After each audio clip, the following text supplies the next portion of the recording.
Hello everyone, welcome to my YouTube channel. In this video we will discuss how to remove null symbol from this grammar. Okay, suppose you are provided with one grammar and you have to replace the null symbol. You have to first of all find out the nullable variables. Nullable variables are the variables which can be replaced with the can be there in the list of nulls. That is, here a is a nullable because a can be replaced with epsilon, and this s is nullable with the help of transitive property because s can be replaced with e and e can be replaced with epsilon. Okay, now these are the two nullable symbols. Now I will try to replace it. Suppose s is replaced with a here and this a is replaced with epsilon, we will get only a. So I can write this as s gives as and a remain as it is, and again with this replacement we will get a, and if a is replaced with epsilon I will get epsilon here. Now this a is a useless symbol here because it has no replacement, so we can directly write it as s gives as or a or epsilon. Now if we try to remove this epsilon, it is not at all possible because this epsilon is a part of this grammar. If we remove this epsilon, it will change the meaning of this grammar, so this epsilon cannot be removed here.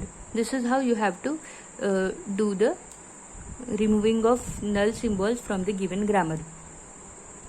Now we will see one more example of removing null symbol from the given grammar. We are provided with this grammar. Okay, first of all we will find nullable symbols. Here you can see this a can be replaced with epsilon, so a will be there in nullable list, and b can be replaced with epsilon, so b will be there in the nullable list. Now we have to replace epsilon at the place of a and b. How is it possible? Suppose initially ABC will be there. If we put epsilon at the place of A, we will get BC. If we put epsilon at the place of B, we will get AC. And if we put epsilon at the place of both A and B, we will get C. Okay, so this is the first step. Next is for this grammar, for this production rule, I can put epsilon at the place of A, so I will get A. So the string will be, the rule will be a gives AA or A. Same for B. If I put epsilon at the place of B, I will get BB and B. And epsilon will be removed from both the places. And at C gives C will remain as it is. So final grammar we will get S gives ABC or BC or AC or C. Then A gives AA or A. B gives BB or B, and C gives C.